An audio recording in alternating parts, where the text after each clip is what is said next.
I think there's two critical paradigm shifts in this last 12 months that you have to take into account. The first is a macroeconomic paradigm shift. The cost of capital has exploded from 6% risk-free cost of capital to 20%. Maybe the S&P was yielding 8%, and then it starts looking like it's yielding 24%.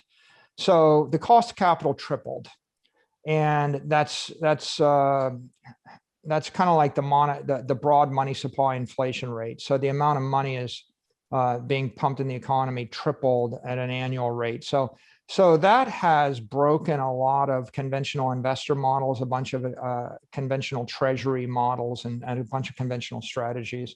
And it's macroeconomic change. Somebody said, 40% of all the money, printed in the first 240 years of the country, right, got printed in the last 12 months. So maybe you divide that over 2 years instead of 1 year, but that's the first big trend, the rate of monetary inflation. Mm-hmm. The second big, the paradigm shift is the formation of $1 trillion global monetary network, which we call Bitcoin. Bitcoin is the first digital monetary network in the history of the world. So for 5,000 years, we never had a sound monetary asset circulating on an open computer protocol. And so there's nothing to look back on. The closest thing we had was the gold standard, and that was a sound physical asset circulating in space. And so the idea that I'm going to actually take $1 billion of money and put it in gold and move it around, that's 30,000 pounds of gold moving around. That's an idea that we had for thousands of years, and somewhere in the 20th century, it became antiquated and just too heavy and too cumbersome to work. And so, the gold standard got abandoned for fiat. Well, in the 21st century, we figured out how to put $1 billion block of money into virtual gold in cyberspace and then move that around.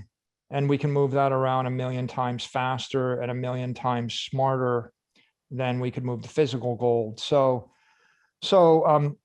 I call these both paradigm shifts because, we never in modern history had a situation where the cost of capital was so extreme.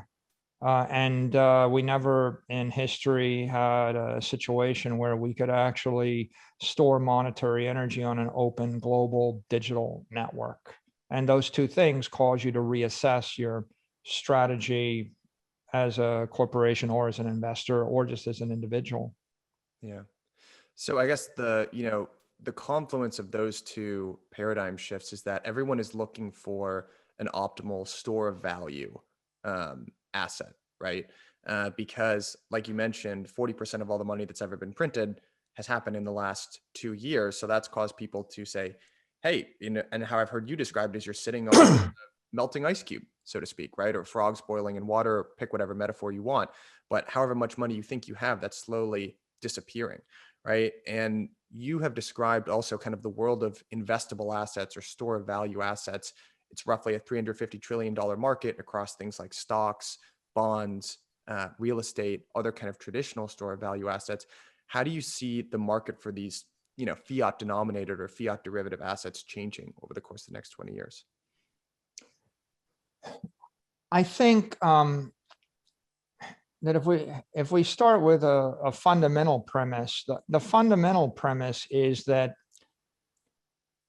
as the rate of monetary inflation increases, it skews the entire playing field, or it tilts the balance of power in favor of scarce assets that are not valued based upon future cash flows, to the detriment of assets that are valued based upon future cash flows.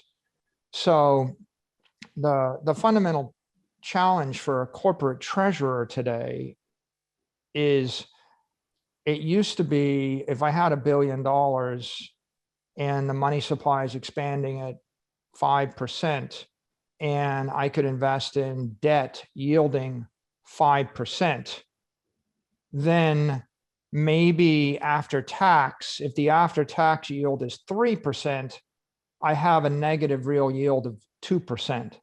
And so in that kind of world where I have a negative real yield of 2% or 3% or 1%, I have 30 years before I substantially destroy my asset or my purchasing power. The negative real yields have exploded. If you're looking at the real yield versus the monetary inflation rate, and now the negative real yield looks like minus 10% or minus 15%. For people, and I think you have different types of people, by the way, those that fixate upon inflation equals CPI don't see this, because CPI is a misleading measure of inflation. CPI is only measuring the rate of consumer price inflation. It isn't measuring the rate of asset inflation, and it isn't measuring the rate of elite price inflation. Houses are inflating at 15%, but rents are inflating at 2%. But Hampton's houses are inflating at 35%. So you've got multiple inflation rates. If you calculate real yield based upon CPI, there isn't much of it. The negative real yield is going to allow you to live with the problem for 20 years. And so you're going to wait. If you calculate the real yields on your assets with monetary inflation, the negative real yields are the lowest, right? They're the most extreme in our entire lifetime. And so now you can't wait. If once you see that, then you look at the $350 trillion worth of assets, and what you see is that conventional treasury strategy, right? If I'm just holding cash, I've got a negative real yield of say minus 15%. If I'm holding cash in short-term treasuries, well, they're all yielding effectively nothing. So your negative real yield is still minus 15%. This is assuming you assume you have 15% monetary inflation for the next 4 to 8 years.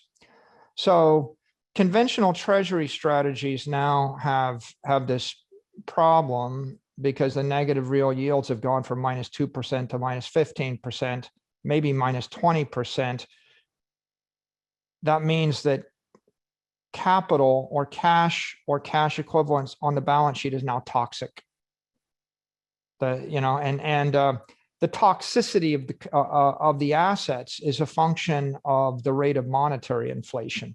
So if the central bankers are if they're inflating the money supply by 15%, then they're sucking 15% of the energy out of the cash and out of the treasury assets.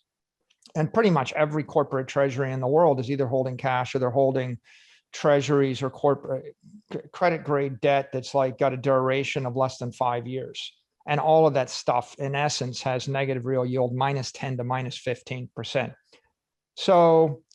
So what you have is a challenge there, but the bigger, and this means that if you're a corporate treasurer, if you're a corporation, since your entire investment portfolio is cash and cash equivalents, you're sitting in a world where you have negative real yields of minus 15%. It's toxic. You're going to cut your purchasing power or your shareholder value in half in about 4 years.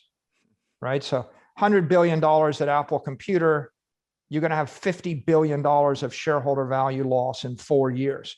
That's their problem. Investors in general, they know that it's not a viable strategy to invest in cash or short or long dated sovereign debt, right? Cash is trash and debt just doesn't work. So they've stampeded from that. And so the first stampede was, or the obvious stampede is into equities and generally ETFs. And so you have people looking as a store of value to equity instruments or maybe to real estate. But the problem is real estate looks just like a long bond. You've got a 10 to 30 year, you've got a long-term lease, it's CPI capped. If the lease cannot be renewed at a price greater than CPI, then you're going to have monetary inflation rate of 15%, CPI inflation at 2%, negative real yield minus 13%, which means, again, the ability of a consumer, of a commercial piece of real estate to hold value is impaired as the inflation rate of the money supply goes through the roof. That takes you to equities. And for equities, the problem is that value stocks are low growth stocks that are based upon reliable cash flows. What I did at DuPont was I just modeled the discounted value of the cash flows. And it's a simple equation. When the discount rate gets to more than 15%, then future cash flows start to be worth nothing. When the discount rate gets to 20%, you have, the value of $1 I give you in a decade, right, is minus 20% times 10, right? So, multiply it by 0.8 10 times, and what's left, right? Like a nickel, something. So the discount rate on value stocks is crippling. And that means that the only equity that can hold value is going to be growth stocks that grows faster consistently for the decade than the rate of the monetary expansion. So you have to find stocks that you think are going to grow at 20% a year every year for a decade. And of course, what's the problem with that? Well, 95% of the stocks don't meet that criteria.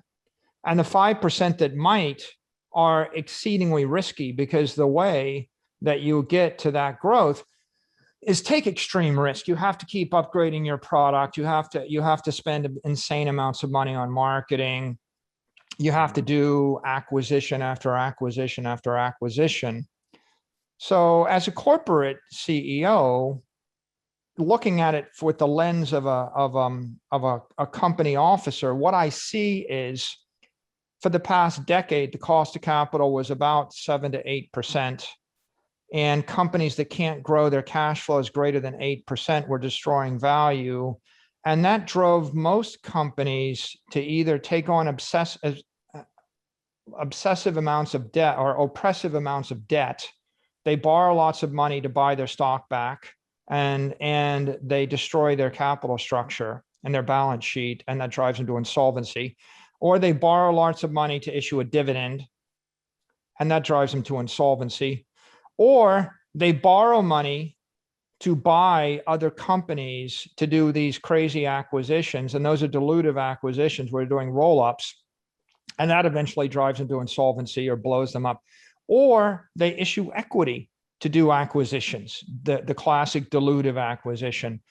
And I could probably think of 100 companies, Michael, where I knew the CEO, and they were all driven out of business. They all basically ended up selling out. If you look, 99 out of 100 of my competitors exited in a decade. And the story was always the same. My shareholders expected us to grow 20% a year. We could only grow the company 8% a year. And so we started buying other companies, and we kept buying them, and we got all the headaches. And eventually we realized that we couldn't do another acquisition, and we bolted on 47 other companies. And so we decided to sell ourselves. And I said, well, why didn't you just run the business, which was a good business? It was organic. Like, well, I couldn't get the growth the shareholders wanted. Well, why did the shareholders want the growth? The shareholders wanted the growth because the cost of capital was 8%. Well, why was the cost of capital 8%? Well, because the Fed kept expanding the money supply by 6% a year. What would have happened if the money supply expanded to 0% a year? The cost of capital would have been 3%. Those businesses wouldn't have had to do all the dilutive acquisitions or leverage up or issue all the dividends or or buy the stock back. They would be in business. So what you have is as we crank up the cost of capital, we crank up the hurdle rate. We drive people to take on more risk, to do more, to go faster, or we make the capital toxic. Like, I have $100 billion, but since I'm generating 0% yield, I'm destroying $20 billion of purchasing power a year. The pressure from the shareholders is give all the money back. Well, this is like draining the endowment from a university. this is like me saying to you, you have to give all of your money away in your family because you're destroying value. And so you give all your money to charity. And then when your child needs to go to the hospital, you can't afford the hospital bill. The family starves, kids can't go to college because you've decapitalized. And so that's the challenge right now from a corporate point of view. And to make a long story short, the problem with the $350 trillion of assets is they're all based upon an expectation, in part or in full, on an expectation of future cash flows. And you're discounting the cash flows back to the present. And the single most important variable is what's the discount rate? And the discount rate is really being driven by the rate of monetary inflation. In your opinion, you just hosted a huge conference, right? For essentially corporate treasurers, CFOs, CEOs to try to explain this problem and try to explain some of the actions that you are taking to combat monetary inflation, negative real interest rates at MicroStrategy. In your opinion, what's the level of education or understanding for corporate treasurers, but also just CEOs and CFOs of this problem? Do you think people are ready to handle it? I think that some people are sensitive to it and others are less sensitive to it. And this is year one. Like year zero was Right. from March of 2020 to February of 2021 was year zero, when that was the year in which Bitcoin and digital assets became a solution to the problem of monetary inflation that institutions and investors everywhere on earth faced. So before March, it was kind of speculative, uncorrelated asset for visionaries and traders, and it wasn't taken seriously by institutions. But after March, when the cost of capital goes to 24% and when the treasury yield gets pegged at zero, right? Imagine going from a negative real yield of -2 to a negative real yield of -24, right? Mm-hmm. After March, it was like getting pounded in the forehead.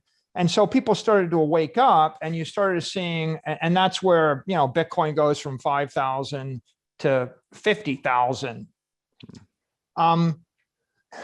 After February, in February, we did our corporate conference, Bitcoin for Corporations, and Tesla announced that they had put Bitcoin on the balance sheet. And then you had MicroStrategy and Tesla and Marathon and Square. And now you can, and then you saw Bitcoin on treasuries, and you could see that you're talking about billions and billions of dollars with public companies, many, many tens of billions of dollars you can lasso. And there's an awareness that, okay, I guess this isn't going away.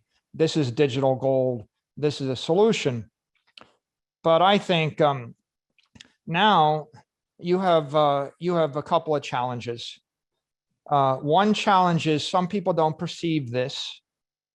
The other challenge is there's a lot of work to actually establish comfort with new relationships, new banking relationships, the on-ramps, and with new assets. So call it three things: the perception, asset awareness, and banking relationships. What's the problem with perception? The problem with perception is if you have a very successful business and then you don't perceive you have a problem. So if your business is growing radically, then your focus is on that. It's not on, if you're growing 20% a year, your focus is not on monetary inflation, your focus is on operation. And a lot of corporations, their focus is on the operation, either because it's successful, or if your business is on, if you're in a situation where you're in a near-death experience, where you're struggling for your life, you have three sets of businesses. You have the ones that are successful because their demand took off. You have the ones that are fighting for their life because their business got shut down. The CEOs of those two types of business are preoccupied by operations. Then you have the ones in the middle, the ones where the business continues and now they have a monetary problem on their balance sheet. Like my business, the revenues were fine, the cash flows increased, we just realized the cash was going to be worthless.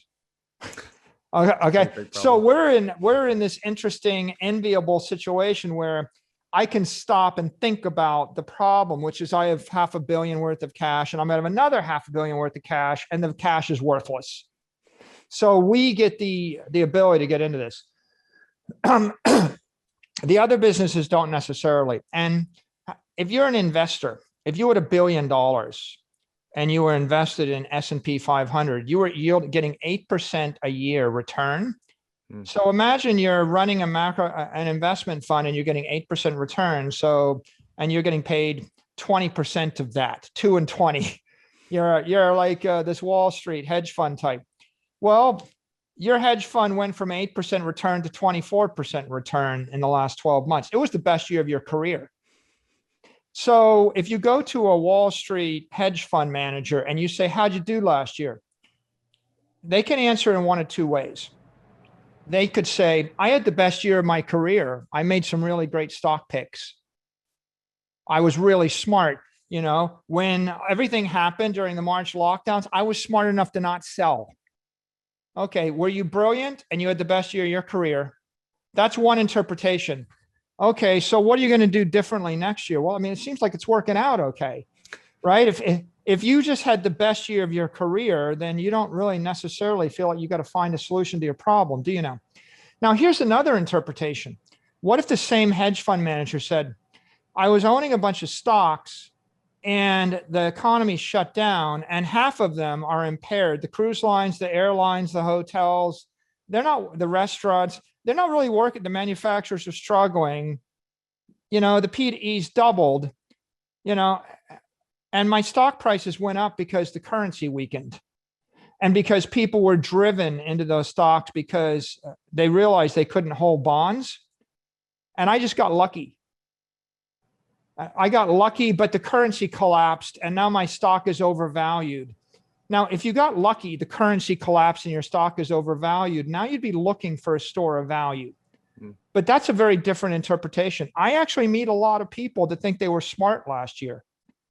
Like they're like, I was a genius. If you live in a world where you made the most money of your entire life because of monetary inflation, nobody says, oh, I made a lot of money, but it wasn't, you know, it was due to no fault of my own. I didn't really deserve it. I got lucky, but I'm paying myself quadruple, right?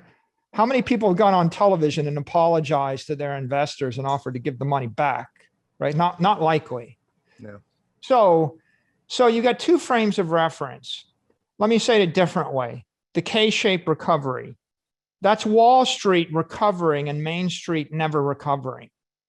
That's the K-shaped recovery. Actually, Main Street is worse off today. Wall Street is better off today, right?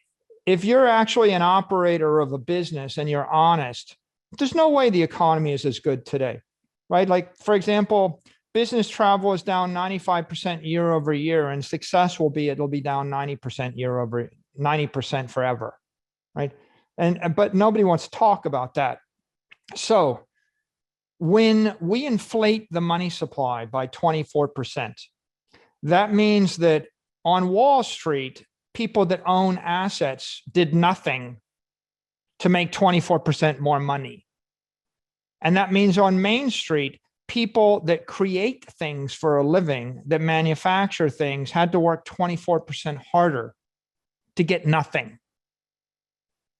Right? You literally tilted the football field, and everybody on the manufacturing side that works with manual labor and has to do things, that generates, if you generate cash flows, you have to generate 24% more cash flow after tax by raising your prices or by expanding your customer base or by finding efficiencies. You have to do 24% more to have the same purchasing power that you had a year ago. And on Wall Street, if you own that asset, you had to do nothing. You could have sat in your floaty in your Hampton swimming pool and watched the stock market, and you would have 24% more purchasing power as long as you didn't touch anything. Right. And so that is the dichotomy. if you have a Main Street personality, and if you have, and that exposure, and if you have the sensitivity to understand what's going on as an investor, right? It clicks like a light bulb. And I was in that fortunate situation. Because on one hand, personally, I was a successful, engaged investor in technology. I owned a lot of Apple, Amazon, Facebook, Google. I basically invested in tech stocks, and I watched what happened, and I understood what was going on in that world. And then in my day job, I'm running a Main Street operating business with 2,500 people doing 100,000 things perfectly every year, right? Every year I'm doing 100,000 things perfectly, competing against everybody under the sun, and we're generating this cash flow. And the investors are looking at me thinking, you seem to be utterly failing because your cash flows didn't grow by 25% like Google last year. I'm like, well, actually, there's 2,500 brilliant people working as hard as they possibly can, to keep the cash flows from going to zero. And so if you understand Main Street and you understand Wall Street, then what you see is that if the money supply expanded at zero, then you can actually run a business that generates a lot of cash and it has value. And when the money supply expands at 25% a year, everything your business has no value except unless it grows. Mm-hmm. And that's, Michael, I guess another way to say that people might understand is, if I told you every human being on earth that can't get a 25% raise every year for the next 20 years should lose their job and is worthless, you understand the problem, mm-hmm. right? Like, we're all worthless. I mean, at the end of the day, the only thing that's left is robots doing everything. You have a certain moral hazard at some point. And where does that happen? Well, if you want to see what happens in the extreme, if you don't fix the problem, Venezuela, Zimbabwe, Weimar Republic, a collapse of the currency. Any country where the currency literally collapses 15% a year, what happens is eventually the money is worthless, the economy breaks down, and then no strategy, no business, no investment portfolio, bonds, stocks, real estate, nothing will hold value because the currency is rendered utterly toxic. And if the currency is toxic, we can't commerce. We can't commune with each other economically. So that's the challenge we face, and you have to react to it.